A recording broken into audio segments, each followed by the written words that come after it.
Shalom, shalom, Rafarim, shalom, os amigos, meus irmãos. Bem-vindos a mais um vídeo. Meu nome é Richard. Que Deus possa lhes abençoar em nome de Yeshua e que o Eterno possa continuar a nos conduzir em sua verdade, nos aperfeiçoando e nos amadurecendo espiritualmente até a chegada do reino do Mashiach, do Messias, nosso Senhor Cristo, não é? Jesus. Bom, eu trago para vocês mais um vídeo, né, com um assunto muito, mas muito polêmico. Eu decidi gravar esse vídeo, né, trazer isso para vocês.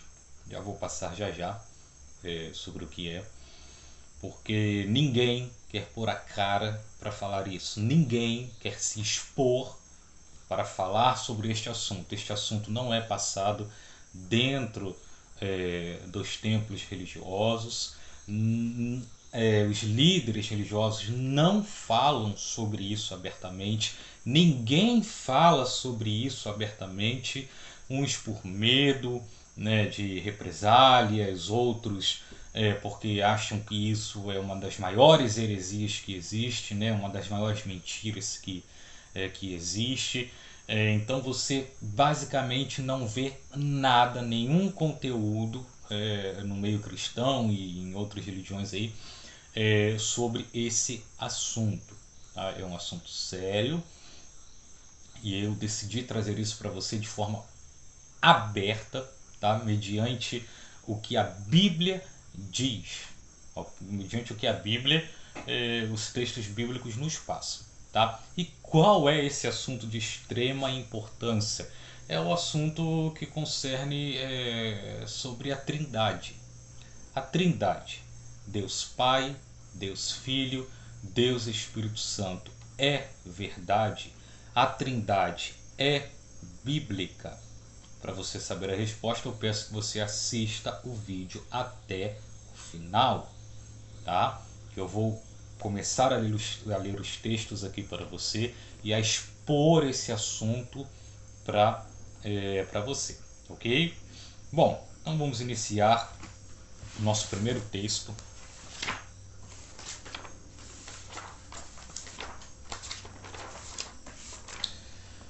Primeira Coríntios, capítulo 15, verso 20.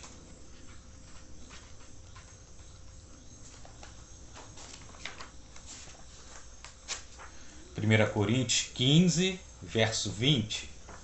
Verso 20 e verso 21 por enquanto. 1 Coríntios, capítulo 15, versículo 21, versículo 20, versículo 21, ok? De início. Vamos ler. Que diz assim: mas na realidade Jesus foi ressuscitado no meio dos mortos, sendo ele as primícias dos que dormem. Porque assim como por um homem veio a morte, também por um homem veio a ressurreição dos mortos. Bom, aqui iniciamos o nosso breve estudo sobre o assunto Trindade. Respondendo à pergunta que eu fiz para vocês no início do vídeo, a Trindade é real? Essa questão de Deus Pai, Deus Filho e Deus Espírito Santo existe? Não. Isso não é verdade. Tá? Esqueça esse conceito de Trindade, porque isso não é bíblico. E eu vou mostrar isso para vocês com o que vamos ler aqui. Olha o que acabamos de ler, dando início aí no assunto. Tá? A Trindade não é, só recapitulando, a Trindade não é real. A Bíblia não nos apresenta nada sobre isso, ok? Eu não creio em Trindade exatamente porque não é o que eu encontro na Escritura. Ainda que isso seja ensinado aos montes por aí, não é o que a Bíblia traz. Olha o que acabamos de ler. Verso 20. Mas na realidade Jesus foi ressuscitado no meio dos mortos. Primeiro ponto. Jesus ele foi ressuscitado. Bom, se a Trindade é real e se ele era 100% homem e 100% Deus, como ensino por aí, qual era a necessidade dele ser ressuscitado? Quem foi que o ressuscitou? Ele se auto ressuscitou? Não é o que o texto está dizendo aqui. Aqui o texto diz que alguém o ressuscitou. Porque se ele tivesse se auto-ressuscitado, estaria escrito aqui. Não, Jesus ele se... mas na realidade Jesus se auto-ressuscitou do mundo dos mortos. Ele veio dos mundos dos mortos por conta própria. Estaria isso aqui, mas não está assim. Foi escrito que alguém o trouxe de volta. É o que está aqui. Eu só estou lendo o que está escrito. 21. Porque assim como por um homem veio a morte, também por um Deus veio a ressurreição dos mortos? Não. Também por um semideus veio a ressurreição dos mortos? Não. Também por um homem veio a ressurreição dos mortos. Não um homem Deus, 100% homem, 100% Deus, não. Um homem, homem. Apenas 100% homem. Com relação a isso, vamos ler mais coisas à frente. E ponto final. Mas Richard, você tem Jesus como seu Deus? Não. Jesus não é Deus para mim, não é meu Deus. Ele é meu Senhor, não Senhor de Deus, de divino, Messias, o cabeça da igreja é minha cabeça, devo pensar, agir como ele. Ele é meu mestre, eu sou discípulo dele. Ele é meu advogado fiel, ele é meu sumo sacerdote eterno. Ele é muitas coisas para mim que a Bíblia diz que ele é nosso, mas a Bíblia não diz que ele é nosso Deus. A Bíblia nunca diz isso, tá? Tem os textos que aparentemente dizem isso, tem uma historinha aí por trás disso, tá? Nesses textos aí que apresentam um Jesus divino, tá? Jesus não é divino. Vamos continuar lendo. Vamos lá. Aí, verso 27, verso 28. Vamos continuar. A partir do verso 24. Verso 24 em diante. Então virá o fim, quando ele, falando sobre o Messias, tá? Quando ele entregar o reino a Deus o Pai, quando houver destruído todo o domínio, toda a autoridade, todo o poder. Opa, aqui diz que Jesus vai entregar o reino a alguém. Quem é esse alguém? É o Pai. Quem é o Pai? O único Deus verdadeiro, o Criador de todas as coisas, o Todo-Poderoso. É o que o texto diz. Vou ler de novo. Então virá o fim quando ele, Jesus, entregar o reino a Deus, o Pai. Ele simplesmente vai entregar todo o reino a Deus. Ora, se a Trindade existe, vamos tentar aplicar o conceito de Trindade a esse texto. Como que é isso daqui? Ele vai entregar o reino a ele mesmo? Que necessidade há disso? Se o reino já é dele? Se a Trindade existe e Jesus é Deus, e o reino já é dele, tudo já é dele, qual é a necessidade dele entregar algo a ele mesmo? Pense nisso. O texto diz aqui que ele vai entregar o reino a alguém superior, maior do que ele. E esse é Deus. Esse é o Deus verdadeiro.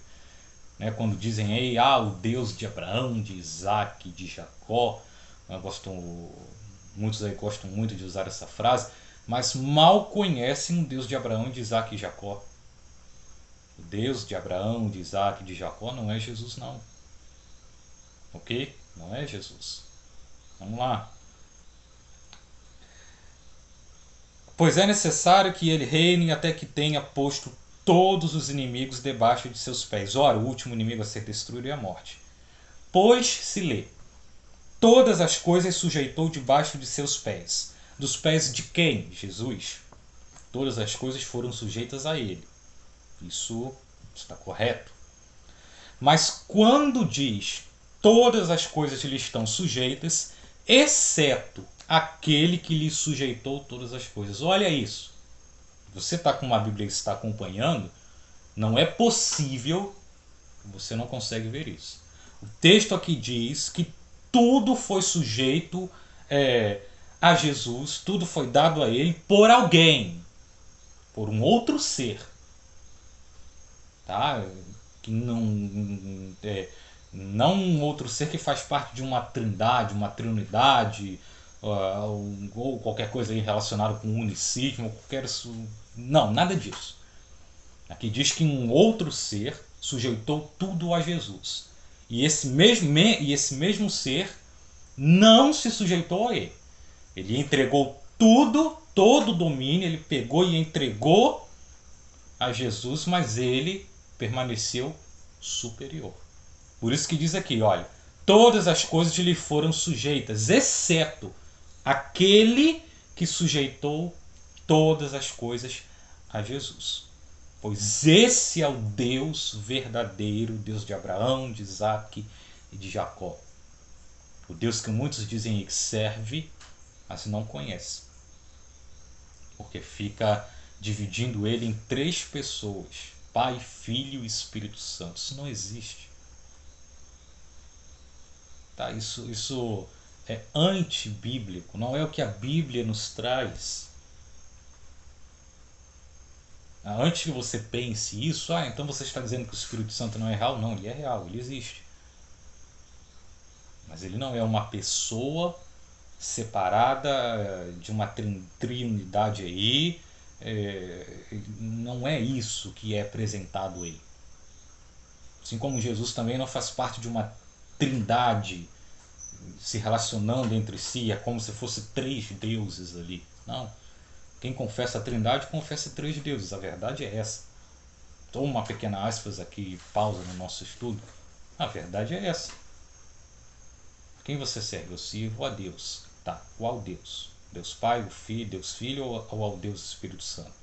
Não, eu sirvo a um Deus só. Não. Não é um. Não tem um aqui. Podem dizer o que quiser, mas não tem. São 3. Nós devemos ser monoteístas. Um único Deus. Uma única face.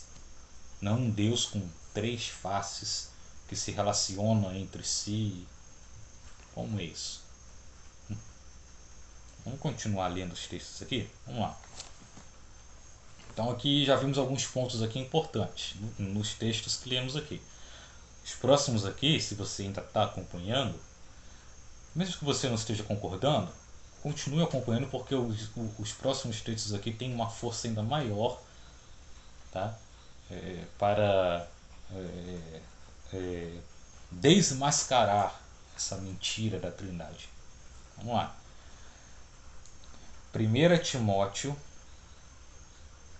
6, 13 ao 16.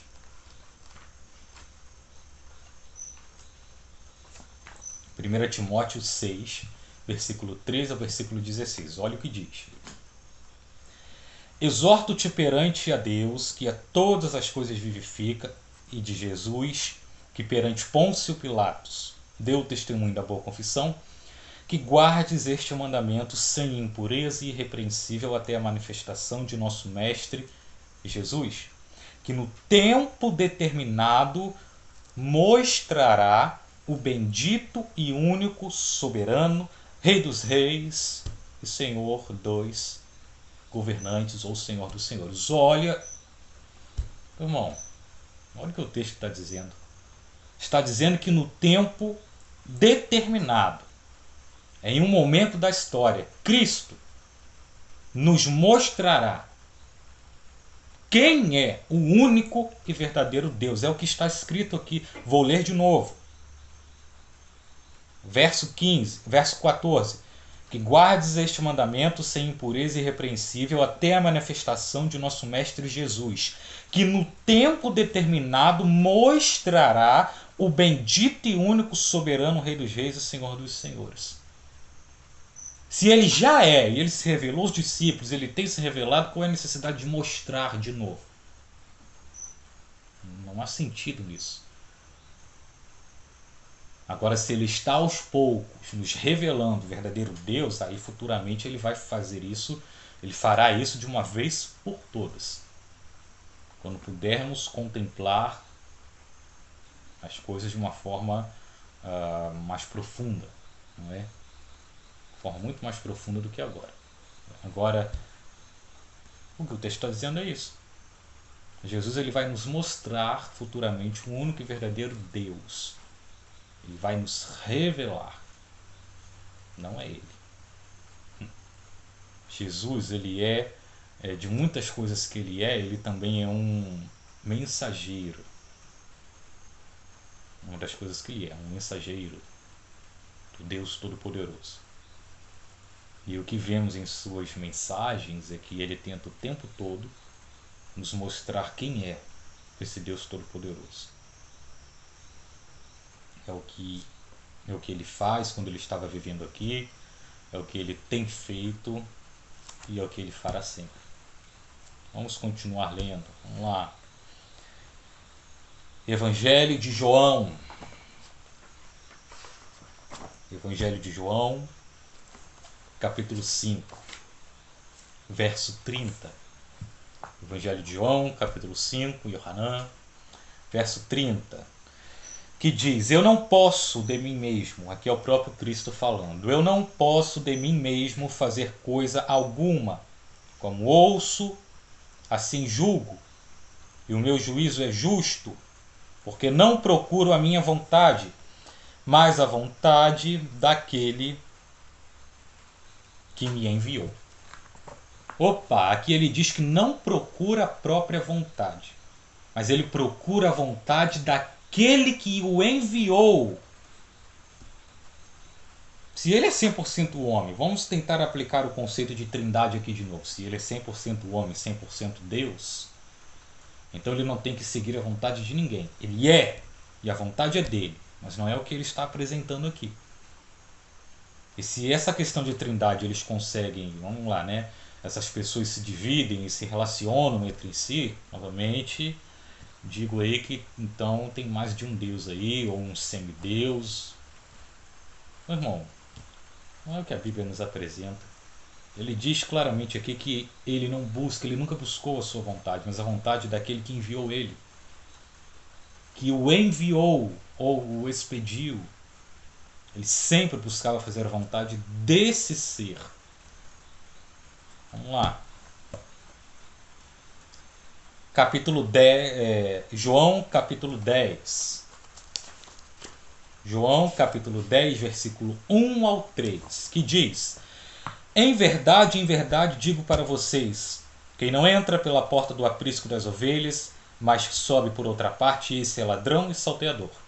Mas o que entra pela porta é o apacentador das ovelhas. A este o porteiro abre, prestem atenção, a este o porteiro abre e as ovelhas ouvem a sua voz. E ele chama pelo nome as suas ovelhas e as conduz para fora.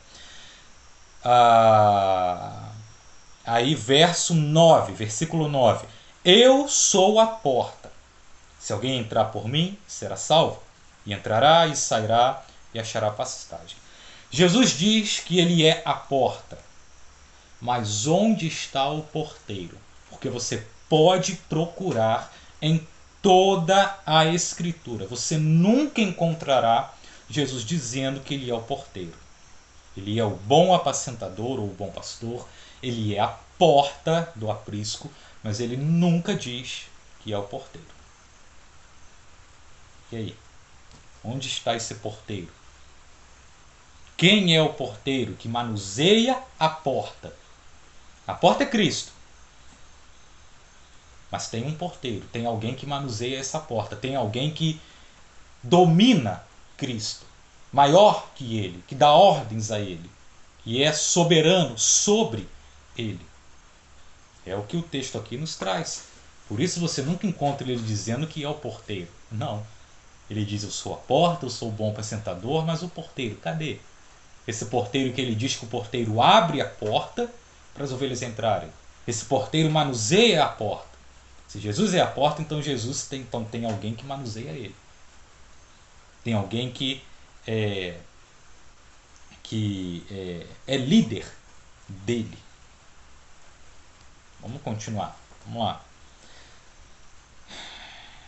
Ainda no capítulo 10, agora versículo 9 e versículo 11. Versículo 9, acabei de ler. Versículo 11, eu sou o bom apacentador. O bom apacentador dá a sua vida pelas ovelhas. Tá. Versículo 11, ele diz que ele é o bom apacentador, mas não o porteiro. Ele não é o porteiro. Tá? Tem um porteiro, e esse porteiro é o Deus verdadeiro, que é soberano sobre Jesus também. Vamos lá. Capítulo 13, verso 16. João, capítulo 13, verso 16. Em verdade, digo para vocês, não é o servo maior do que o seu senhor, nem o enviado maior do que aquele que o enviou. Jesus é o quê? Ou melhor, ele foi o quê? Não, ele é. Mas ele continua sendo. Ele é o quê? O enviado. Se ele é o enviado, então ele não pode ser maior do que aquele que o enviou. Porque ele mesmo diz aqui, que quem envia é maior. E ele sempre diz, olha, eu fui enviado, eu sou enviado de meu pai. Eu fui enviado. Então ele é menor. Se ele é menor, ele não pode ser Deus, porque Deus é tudo. Ele é o soberano. Ele não pode fazer parte de uma trindade, porque se existe uma pessoa da trindade que é menor do que a outra, então tem mais de um Deus aí novamente. E aqueles que acreditam, se eu não me engano, é unicismo que se fala, mas na doutrina de que, porque tem os que creem na trindade, que os três seres, as três pessoas da trindade se dividem e se relacionam entre si, porém mantêm um patamar de igualdade e de soberania. Isso não se aplica aqui, porque Jesus diz que o enviado é menor do que aquele que o enviou. Quem envia é maior. Então a trindade já morre aqui. E tem aqueles que acreditam, né, em um Deus de três pessoas, mas que não se divide. É um só, de fato. Também não se aplica aqui, porque aqui ele diz que quem envia é maior. Está escrito aqui. Então morre os dois conceitos. Vamos lá. Capítulo 15, verso 1. Eu sou a videira verdadeira e meu pai é o lavrador. Você pode procurar em toda a escritura. Você não vai encontrar Jesus dizendo ou alguém dizendo que ele é o lavrador. Não. Mas você encontra dizendo que ele é a videira verdadeira. Eu sou a videira verdadeira. Quem cuida de mim? Meu pai, que é o lavrador. O lavrador cuida, não é? O lavrador é maior, não é? É o que está aqui.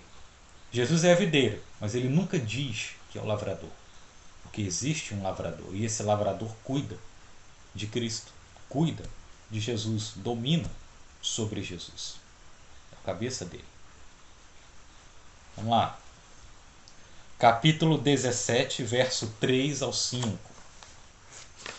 Capítulo 17, versículo 3 ao versículo 5. E a vida eterna consiste em, aqui Jesus ele orando, né, fazendo uma de suas orações. Aí o que me leva a perguntar a você, a quem Jesus orava? Jesus orava a ele mesmo. Tem aqueles que dizem, Jesus orava para nos deixar exemplo, nos mostrar como fazer. Não, errado. Você pode ler a Escritura, você pode analisar as orações de Cristo. Ele não orava só para nos ensinar como fazer ou nos deixar exemplo. Não, ele orava com todo fervor a alguém. Você pode notar isso em suas palavras. Ele falava com o Pai. Isso é papo furado. Quando alguém diz isso, ele faz tudo o que ele fazia com relação ao Pai quando estava aqui era para nos deixar exemplo. Não. Ele falava abertamente, Pai. Ele falava. Ele orava a ele. Vamos lá, vamos ler aqui. E a vida eterna consiste em que conheçam a ti só, olha o que Cristo diz em uma de suas orações. Que conheçam a ti só como o único Deus verdadeiro. E a Cristo o Messias. E a Cristo o Messias, aquele que tu enviaste. Jesus orando ao Pai, ele diz: olha, o meu desejo é que conheçam a ti só como único Deus. Olha o que Cristo diz aqui. Que conheçam a ti só como Deus e a mim como o Messias enviado. Não como Deus. Quando ele se refere a ele fala: olha, a mim como o Messias, mas a ti como Deus verdadeiro. Versículo 4. Eu te exaltei na terra. Jesus exaltando a Deus na terra. Como isso? Se ele é Deus e ele é tudo. Se ele faz parte de uma trindade, vamos pensar no conceito de trindade de novo. Então ele estava exaltando uma de suas pessoas da trindade, colocando uma de suas pessoas num patamar superior. Novamente, tem mais de um Deus envolvido aí. Algo está errado nesse conceito. Vamos lá. Eu te exaltei na terra, completando a obra que me deste para fazer. Agora exalta-me tu, ó Pai, contigo mesmo, com a grandeza, ou em outras traduções, com a glória que eu tinha contigo antes que o mundo existisse. Olha isso. Aí tem aqueles que podem pensar: mas Jesus está dizendo que ele tinha uma glória aqui. Sim, ele tem. Isso não faz dele divino. Nós, seres humanos, temos a nossa glória. Os seres celestiais têm a sua glória, sua grandeza própria. Nem por isso somos divinos. Ah, mas ele diz aqui antes da fundação do mundo. Sim, Jesus existia antes da fundação do mundo. O primeiro ser a ser criado, trazido à existência. Jesus, ele é um homem celestial. Eu vou ler o texto que diz isso. Tem na minha Bíblia, tem na sua Bíblia, tem em qualquer Bíblia. Eu vou ler. Jesus, ele foi o primeiro homem a ser criado, mas não um homem terreno, um homem celestial. Vou ler para você. Fica aí, não perde não. Então aqui Jesus, ele pede para ser exaltado de novo. Olha só. Pede para ser exaltado. O ganso que passou correndo aqui. Pede para ser exaltado. Olha isso. Vamos lá, vamos continuar. O fato que eu disse aqui de Jesus ser um homem, um homem celestial. Vamos lá. 1 Coríntios, está lá em 1 Coríntios.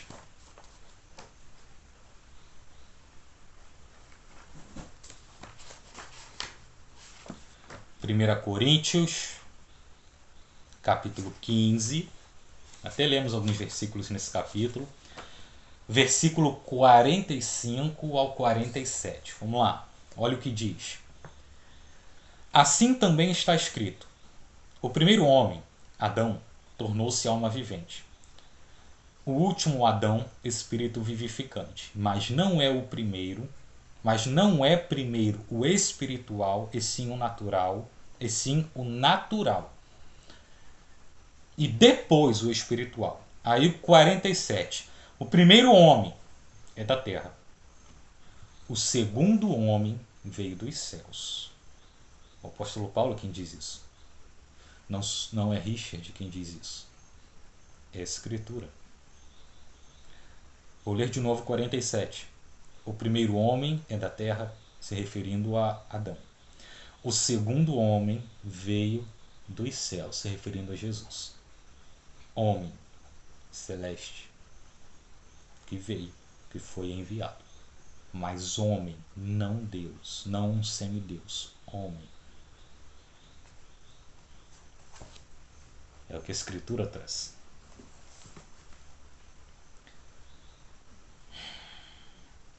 O último texto, para encerrarmos. Tem muito. Eu poderia trazer aqui dezenas de textos, todos eles falando sobre Jesus, não como Deus. Todos. Tá, mas eu estou trazendo aqui alguns principais para tentar despertar em você aquele tentar dar a você aquele impulso que talvez você precise para chegar ao conhecimento da verdade, através do auxílio, né, do trabalho, é claro, do Espírito Santo de Deus. Vamos lá. Evangelho de João novamente. Capítulo 20, versículo 17. Que diz assim: Disse Jesus: Deixa de me tocar, porque ainda não subi ao Pai. Mas vai a meus irmãos e diz-lhes que eu subo para meu Pai e seu Pai, meu Deus e seu Deus. Olha o que Jesus diz a Maria após a sua ressurreição. Eu vou ler de novo. Aqui eu não preciso nem dizer muita coisa, pois o texto já diz basicamente tudo. Disse Jesus, ele está falando a Maria: Deixa de me tocar, porque ainda não subi ao Pai. Mas vai a meus irmãos e diz-lhes que eu subo para meu Pai. Jesus dizendo aqui que tem um Pai e seu Pai. Meu Deus! Jesus aqui diz abertamente que ele tem um Deus. Não tem como você aplicar um conceito de trindade aqui ou de qualquer outra doutrina relacionada a isso. Jesus diz aqui de forma bem clara e aberta que ele tem um Deus. Ainda não subi para meu Pai e seu Pai, meu Deus e seu Deus. Aqui, meu irmão, se a pessoa que lê isso e continua batendo a cabeça numa coisa que é mentira, não tem mais o que fazer. Só o Espírito Santo para convencer a pessoa do contrário. Porque um texto em que o próprio Jesus diz que tem um Deus, não tem muito o que se falar, nem tem. Bom, espero que esse vídeo tenha sido útil para você. Que Deus possa lhe abençoar em nome de Yeshua.